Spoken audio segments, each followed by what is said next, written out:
नमस्कार विद्यार्थियों। अनिवार्य हिंदी की कक्षा में आप सभी का पुनः हार्दिक स्वागत है। हम चर्चा कर रहे थे डॉक्टर राम कुमार वर्मा की एक महत्वपूर्ण एकांकी है उत्सर्ग। उत्सर्ग में हम चर्चा कर रहे थे कि डॉक्टर शेखर और मंजुल। डॉक्टर शेखर एक महान वैज्ञानिक है और मंजुल उनकी बेटी है जो लंबे समय के बाद घर आई है और पिताजी से अपेक्षा करती है कि वो घर पर रुके और मुझे समय दे।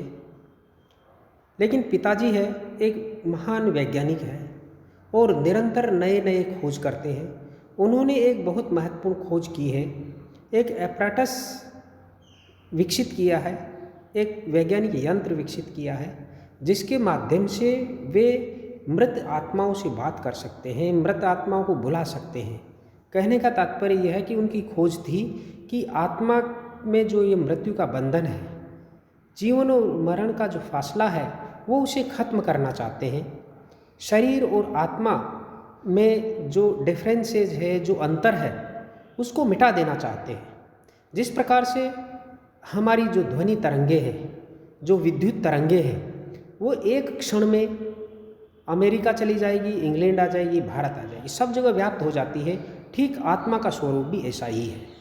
मानव जीवित रहते हुए उस आत्मा का साक्षात्कार कर सके, ऐसा प्रयास डॉक्टर शेखर करता है और वो एक एपराटस बनाता है। लेकिन इस एपराटस के विकास करने में वो इतने व्यस्त हो जाते हैं कि वो अपने जो सांसारिक दायित्व है, वो जो अपने भौतिक दायित्व हैं, उनका भी वो निर्वाह नहीं कर पाते हैं। मंजुला है, जो छाया देवी है, जिससे वो प्रेम करते हैं लेकिन समय नहीं दे पाते हैं, उन्हें स्वीकार नहीं करते हैं और छाया देवी समझती है कि वो मेरी उपेक्षा कर रहे हैं और इसी के चलते उसकी मृत्यु हो जाती है और वो शेखर अपने एपराटस के माध्यम से उसे वापस बात करते हैं। ऐसा बड़ा वैज्ञानिक कल्पना है, एक काल्पनिक दृश्य है, उसका इस एकांकी में वर्णन किया गया है। और जो हमारी अगली चर्चा है वह उस दृश्य से शुरू होती है जिसमें डॉक्टर शेखर है, वैज्ञानिक है, वो अपने एक स्टडी सर्किल में जो कि अपने जो दूसरे अनुसंधान करने वाले विद्यार्थी हैं उनसे बात करते हैं, उन्हें अपनी खोज के बारे में बता देना चाहते हैं, दिशा निर्देश देने के लिए जाने वाले होते हैं। और बेटी कहती है कि आप हमेशा, मैं इतने दिनों बाद आई हूँ और फिर भी आप मुझे टाइम नहीं दे करके वहाँ जा रहे हैं। तब वो अपने जाने के महत्व को समझाते हैं कि मैंने इस एपराटस का विकास किया है, एपराटस का आविष्कार किया है। इसके बारे में एक जो कि मैं अपने साथियों को बताऊंगा, हमारे जो रिसर्च फेलो है उनको जा कर के मैं बताऊंगा। तो यही पिता और बेटी का संवाद चल रहा था। यहाँ पर था कि शेखर कहते हैं कि बहुत अच्छा, जैसा तुमसे बातें करने से लगता है मंजुल, वाह, तब तो मेरे मरने और जीने में कोई अंतर नहीं रह जाएगा। आगे यहाँ तक हम पढ़ चुके थे।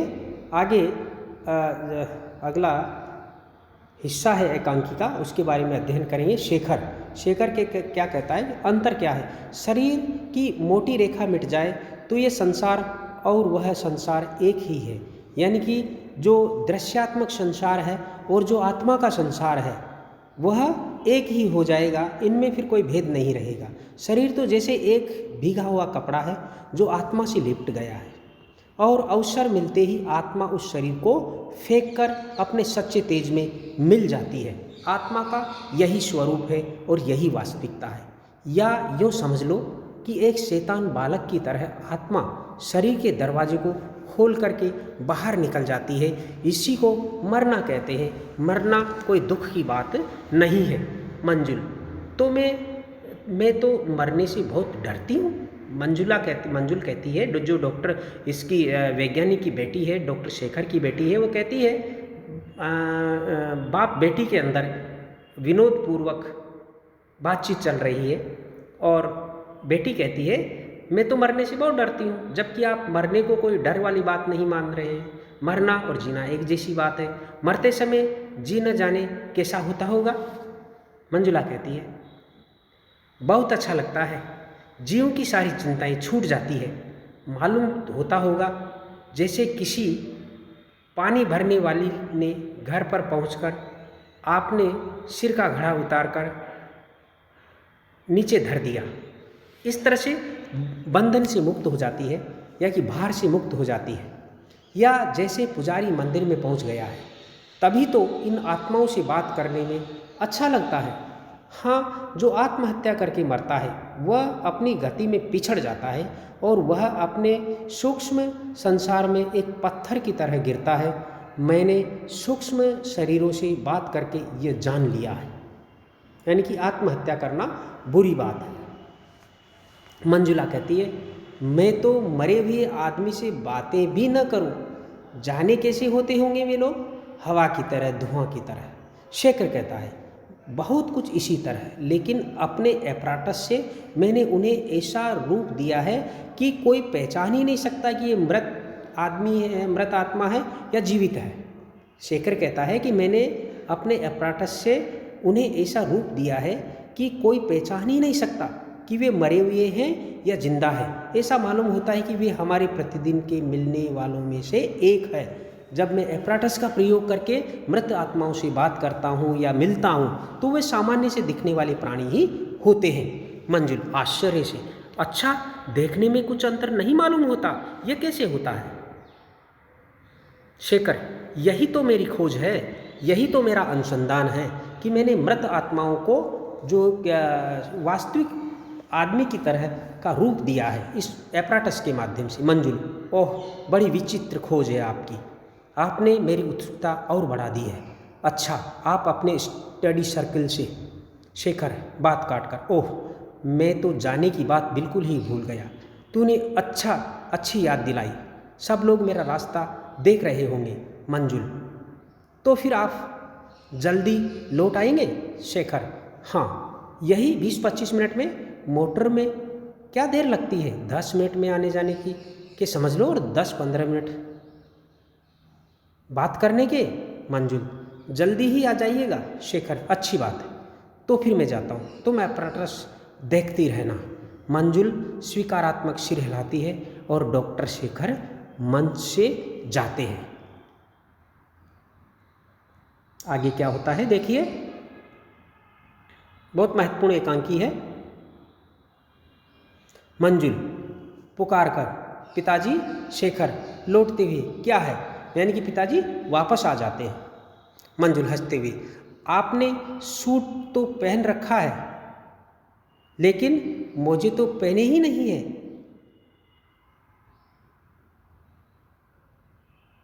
यानी कि जब शेखर अपने सर्कल में जा रहे थे तभी मंजुल ने पिताजी को पुकारा और पिताजी वापस जो कि मुड़ते हैं और मंजुल हंसती है, आपने सूट तो पहन रखा है लेकिन मोजे तो आपने पहने ही नहीं, इतनी जल्दी में हो आप? शेखर लज्जित स्वर में अपना पैंट कुछ ऊपर उठाते हुए, अरे मैं तो भूल ही गया, सब बातें भूल जाता हूँ, खैर यूँ ही चला जाऊँगा सोचकर। अच्छा लाओ पहन लो।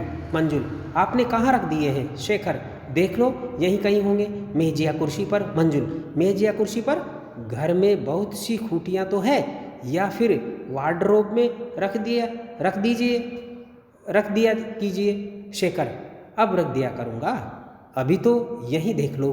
मंजुल, देखती हूँ। मंजुल कुर्सी के गद्दे हटाकर और टेबल के कागज समेटकर देखती है। शेखर, जाने कहाँ रख दिए हैं, चारों ओर दृष्टि फेंकते हैं, कभी अपना सिर खुजलाते हैं, कभी कमर पर हाथ रखते हैं, यकायक चौंककर, अरे ये तो मेरे कोट की जेब में है।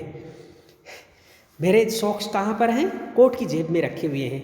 कमर पर हाथ रखा तो जेब में कुछ मालूम हुआ, निकालते हुए, ये है मेरे मोजे। फटे हुए मोजे निकालते हैं। मंजुल, एक वैज्ञानिक है और वैज्ञानिक इन छोटी मोटी चीज़ों पर ध्यान नहीं देते, वो इतने व्यस्त रहते हैं कि उनके बाल कैसे हैं, उनके टाई कैसी, उनके कपड़े कैसे, उनके जूते कैसे, उनके मोजे कैसे हैं, वो कहाँ रखे हैं, कहाँ नहीं रखे हैं, अस्त व्यस्त रहती है ज़िंदगी। उसी का प्रतिरूप डॉक्टर शेखर है। मंजुल, वाह, कितनी अच्छी जगह है मोजे रखने की, आपका कोट तो एक चलता फिरता वार्डरोब है। शेखर, भूल जाता हूँ मंजुल, काम के ध्यान में मैं अपने आप को भूल गया हूँ। मंजुल, पिताजी, मैंने एक पुस्तक में पढ़ा था कि एक वैज्ञानिक महोदय ने कोट के ऊपर कमीज पहन लिया था। मंजुला भी हंसी करती है अपने वैज्ञानिक पिता की कि मैंने किताब में एक बात पढ़ी है कि एक वैज्ञानिक महोदय ने कोट के ऊपर कमीज पहन लिया था। शेखर अपनी ओर देखते हुए, मैंने तो नहीं पहन रखा। स्वस्थ होकर, नहीं, मेरा कोट ठीक है। कोट के बटन खोलकर और कोट के नीचे यह कमीज देखो। मंजुला हंसती हुई, नहीं, आपका कोट कमीज तो अपनी जगह पर है, लेकिन लाइए मैं आपको मोजे पहना दूं। कहीं आप भूल से इन्हें पैर के बजाय हाथ में न पहन ले। शेखर भौं कसते हुए, तू मुझे चिढ़ाती है शैतान लड़की, जा मैं पहन लूँगा। डॉक्टर शेखर जूते के ऊपर मोजे पहनने लगते हैं। मंजुला हंसती है, अपनी हंसी रोककर, पिताजी, मोजे की रगड़ से कहीं जूता फट न जाए। व्यंग्य करती है अपने पिताजी पर।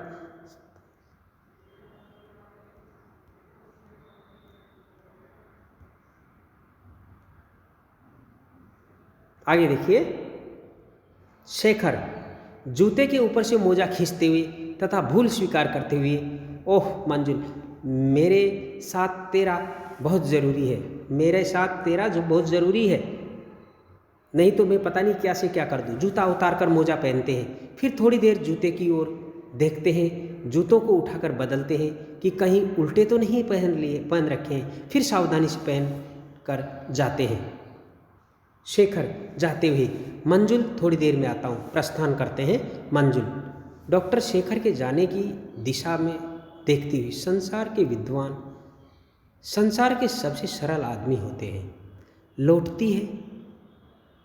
पुकार कर सुधीर जो नौकर है उनका, नौकर का प्रवेश होता है। सुधीर, सरकार। मंजुल, एक गिलास पानी। सुधीर, अच्छा सरकार। मीठा ले आऊं? मंजुला, नहीं, सिर्फ पानी। सुधीर, बहुत अच्छा सरकार। जाता है। मंजुला यहाँ वहाँ देखती हुई अपराटस के पास जाती है। यह है अपराटस, जाने कैसा कैसा है। हाथ से ग्लास ट्यूब छूती है। सुधीर पानी लेकर आता है। मंजुल पानी पीती है। मंजुल रुमाल से मुंह पोंछती हुई, तू जानता है सुधीर, यह अपराटस की ओर संकेत करती है।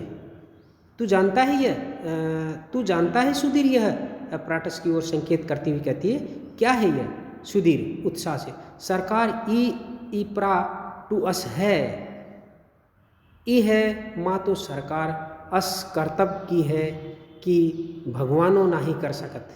यानी कि ये अपराटस है सरकार का, डॉक्टर शेखर साहब का। इससे सरकार ऐसा काम करते हैं कि भगवान भी नहीं कर सकता। ऐसे ऐसे काम इससे करते हैं, गर्व से। ये बात है, आप तो पीछे महीने माँ आई इहन, यही का तमाम आप अबहिन जानत नहीं। यही का तमाशा तो सरकार हम देखी न है, गर्व की मुद्रा में।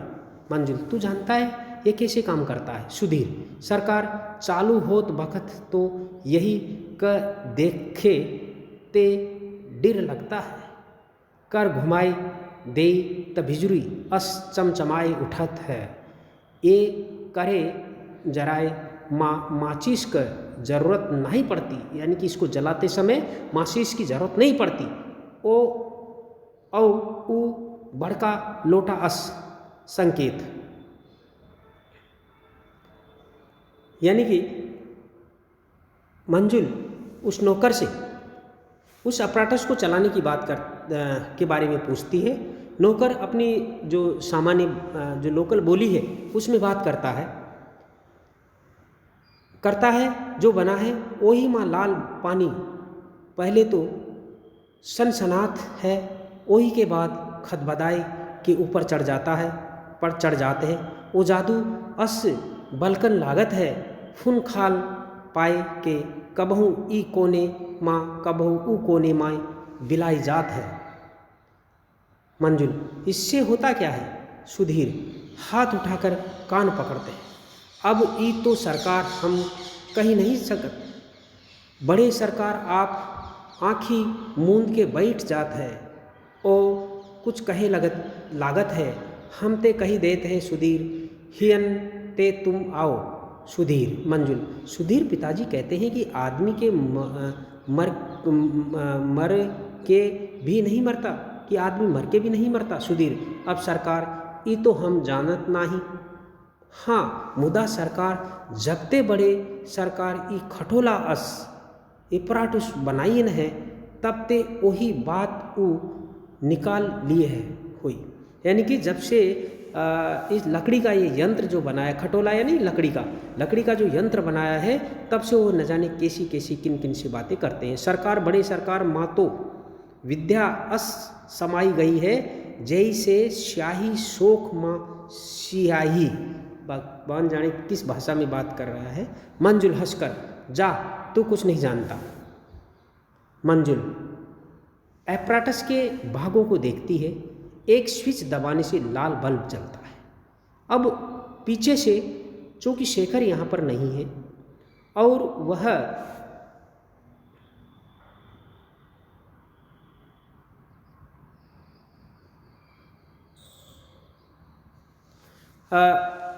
उस एपराटस को छेड़ती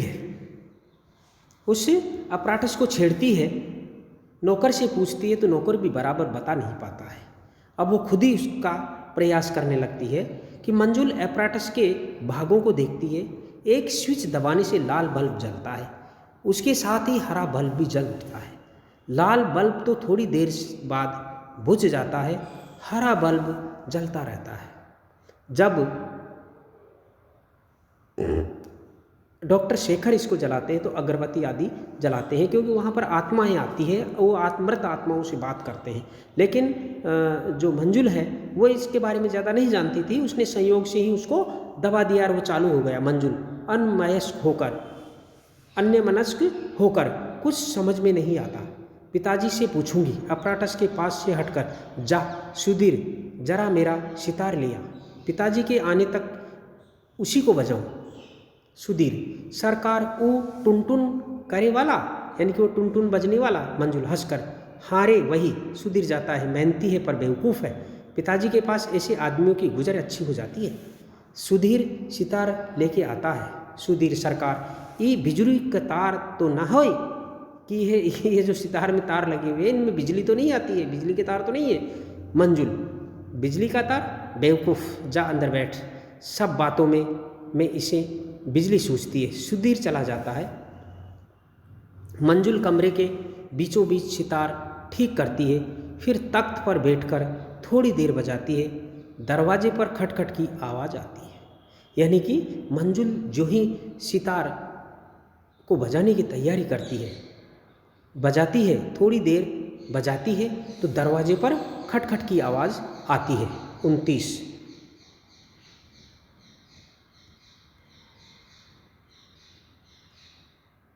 मंजुल बोलती है सितार बजाना बंद करके, कौन है? बाहर से शब्द, मैं हूँ छाया देवी। और विद्यार्थियों आपको बता दें कि ये छाया देवी मृत आत्मा है, मर चुकी है और यह डॉक्टर शेखर की प्रेमिका है। लेकिन शेखर जैसा एक वैज्ञानिक जो अपने प्रेम पात्र को समय न दे पाता, प्रेम न दे पाता, और एक तो वह अपनी वैज्ञानिक खोज में लगा रहता है, जिसे उस वैज्ञानिक खोज के पीछे खाने पीने पहनने की सुध नहीं है। दूसरी तरफ वह अपने मृत मित्र की बेटी और उसका परिवार है, उसकी देखभाल में लग जाता है और वह इस देखभाल को अपना नैतिक कर्तव्य समझता है। और इसी नैतिक कर्तव्य और अपनी जो कर्म भूमि है उस पर अत्यधिक जीवन समर्पित करने के कारण वह छाया देवी की एक प्रकार से देखभाल नहीं कर पाता है, उसे प्रेम नहीं कर पाता है, उसे प्यार नहीं दे पाता है और इसी कारण छाया देवी जीवन में घुट घुट करके मर जाती है। और अब डॉक्टर शेखर अपने इस एपराटस के माध्यम से उस छाया देवी से बात करता है। यहाँ पर वैज्ञानिक डॉक्टर शेखर अपने स्टडी सर्किल में चला जाता है और बाद में पीछे से बेटी मंजुल के द्वारा उसे छेड़ने के कारण और सितार बजाने के कारण वह छाया देवी की मृत आत्मा डॉक्टर की अनुपस्थिति में घर में प्रवेश कर जाती है। और मंजुल को नहीं पता था कि छाया देवी मर चुकी है, उसको नहीं पता था। और जब मंजुल जब छाया देवी से बात करती है घर आने के बाद, तो उसे ऐसा ही लगता है कि मैं किसी जीवित व्यक्ति से बात कर रही हूँ। उसी प्रसंग को आगे बढ़ाते हुए देखिए। मंजुल प्रसन्नता से उठकर सितार कोने में रखते हुए, ओह आई, आ जाइए, दरवाज़ा खुला हुआ है। एक 25 वर्षीय स्त्री का प्रवेश, गौरवर्ण सफ़ेद साड़ी पहने हुए, मुख मुद्रा गंभीर। मंजुल, नमस्ते, आइए बैठिए। छाया देवी नमस्कार कर बैठती है। पास की कुर्सी पर मंजुल भी बैठ जाती है। छाया देवी, तुम सितार बजा रही थी, मुझे संगीत बहुत अच्छा लगता है, सुनकर यहीं चली आई। मंजुल संकुचित होकर, अच्छा, मैं इतना अच्छा बजा लेती हूँ? छाया देवी, फिर मैंने सोचा चलो तुम्हें देखा, मालूम हुआ तुम आ गई हो। मंजुल, हाँ, कल रात ही आई हूँ, बाबूजी ने लिखा था कि तुम्हें देखने की इच्छा है, चली आई। बाबूजी मुझे बहुत प्यार करते हैं। छाया देवी, मैं जानती हूँ। मंजुल उत्सुकता से, आप कैसे जानती है? छाया देवी, यूँ ही, तुम तो 6 महीने बाद आई हो। मंजुल, हाँ, ठीक 6 महीने बाद। छाया देवी, तुम्हारी माँ तो अच्छी तरह से हैं? मंजुल, हाँ, अच्छी तरह है। बीच में उनकी तबीयत कुछ खराब हो गई थी। पुरी के सभी बड़े बड़े वैद्यों और डॉक्टरों को बुलाना पड़ा, लेकिन सभी बातों की व्यवस्था पिताजी ने कर दी थी। ओह पिताजी, हम लोगों को थोड़ा भी कष्ट नहीं होने देते।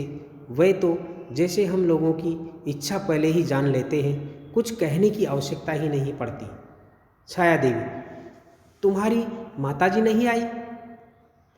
मंजुल, वे भी आने वाली थी, लेकिन पुरी की आब हवा से उन्हें बड़ा फ़ायदा हुआ। वे अब 15-20 दिन में आ जाएगी। उनके पास पिताजी ने 4 नौकर की व्यवस्था कर दी है, कोई कष्ट नहीं है। हाँ, आजकल आप यही हैं? छाया देवी, मुझे इस तरह से कुछ मोहसा हो गया है कुछ दिनों के। देखिए, मृत आत्मा से मंजुला बात कर रही है, और मंजुला और उनकी माँ की सारी देख रेख का जिम्मा डॉक्टर शेखर पर है, क्योंकि वो जो मित्र है उस पर वो दायित्व छोड़ कर गए थे। छाया देवी उससे बात करती है। छाया देवी कहती है कि मुझे इस जगह से कुछ मोहसा हो गया है, कुछ दिनों के लिए बाहर जाती भी हूँ, फिर लौटने की तबीयत हो जाती है। मंजुल, 6 महीने पहले जब मैं आपसे मिली थी तो आप कह रही थी कि ऋषिकेश जाऊंगी, फिर आप आ गई थी। छाया देवी, मैं तो हो भी आई, 4-5 दिन हुए लौटी हूँ। बहन का इम्तिहान है न, बेचारी बड़ी चिंता में है, उसकी वजह से जल्दी ही लौटना पड़ा। वह भी अनजान बनकर के बात कर रही है। मंजुल, क्या करूं, मेरी भी इच्छा है कि मैं ऋषिकेश देखा हूँ। पिताजी कहते थे बड़ी अच्छी जगह है, वे तो कई बार वहाँ हो आए, कैसी जगह है? छाया देवी, बहुत अच्छी, गंगा की पवित्र धारा बहती है, जैसे स्वर्ग पानी बनकर बह रहा है। जब मैं उसमें स्नान करती हूँ तो मालूम होता है मेरे सारे शरीर में गंगा जल ही बह रहा है। और प्रकृति के दृश्य तो ऐसे हैं जैसे ईश्वर ने समुद्र की हरी लहरों को तरतीब के साथ गूंथ कर सजा दिया है। तुम देखो तो यहाँ आना भूल जाओ, वहाँ जाने की तुम्हारी भी इच्छा है। मंजुल, हाँ, बहुत। छाया देवी, तो अभी तो नहीं, 4 महीने बाद तुम्हें ले चलूँगी, मेरे साथ चलना। अगर कोई मृत आत्मा किसी जीवित से यह कहती है कि 4 महीने बाद मैं तुम्हें अपने साथ ले चलूँगी, तो पैरों जब तले से ज़मीन खिसक जाए। लेकिन चूंकि मंजुला को पता नहीं था कि ये मैं किसी मृत आत्मा से बात कर रही हूँ, और यह वो मृत आत्मा कहती है कि 4 महीने बाद में आप तुम्हें ले चलूँगी। मंजुल, जरूर पिताजी भी चलेंगे। छाया देवी, वे कैसे चल सकते हैं, उन्हें अभी बहुत काम करना है। पिछले 2 वर्षों से तो वे कहीं गए ही नहीं हैं। मंजुल, अच्छा, तब मैं ही आपके साथ चलूँगी। छाया देवी, जरूर। मंजुल, बहुत अच्छा है हुआ आपसे अकस्मात मिलना हो गया, मैं तो आपके यहाँ आने वाली थी। छाया देवी, कोई बात नहीं, मैं ही चली आई। तुम्हारे कमरे का हरा बल्ब दूर से ही दिख रहा था, मालूम होता था जैसे शुक्र तारा चमक रहा। मंजुला देवी छाया देवी कहती है कि मेरे यहाँ आने का जो कारण है और जो आकर्षण है वो ये जो हरा बल्ब है, इसकी वजह से मैं आत्मा होने के कारण यहाँ पर आ गई हूँ, यानी कि इस यंत्र के कारण ही मैं यहाँ पर आई हूँ। तुम्हारे पिताजी ने ऐसी खोज कर ली है कि वो इस हरे बल्ब के माध्यम से आत्माओं को बुला लेते हैं और उनको अस्थायी शरीर देते हैं और फिर उनसे बात करते हैं। सोचा शायद डॉक्टर साहब हों, लेकिन तुम मिल गई। शायद डॉक्टर साहब नहीं है। मंजुला, नहीं, वे अपने स्टडी सर्कल में गए हैं, बस अब आने वाले ही होंगे। पिताजी ने न जाने कितने तरह के एपराटस बनाए हैं, किसी में लाल उजेला होता है, किसी में हरा, यानी किसी में लाल उजाला होता है तो किसी में हरा। मैं तो 6 महीने बाद आई हूँ, मुझे कुछ मालूम ही नहीं। सैकड़ों नई बातें खोज कर निकाली है। कहते हैं मरने के बाद आदमी मरता ही नहीं है। तो विद्यार्थियों, हम छाया और मंजुला की जो वार्ता चल रही है, इस प्रसंग को यहीं खत्म करते हैं। अगली चर्चा है, यहीं से हम शुरू करेंगे। आप निरंतर देखते रहें। धन्यवाद।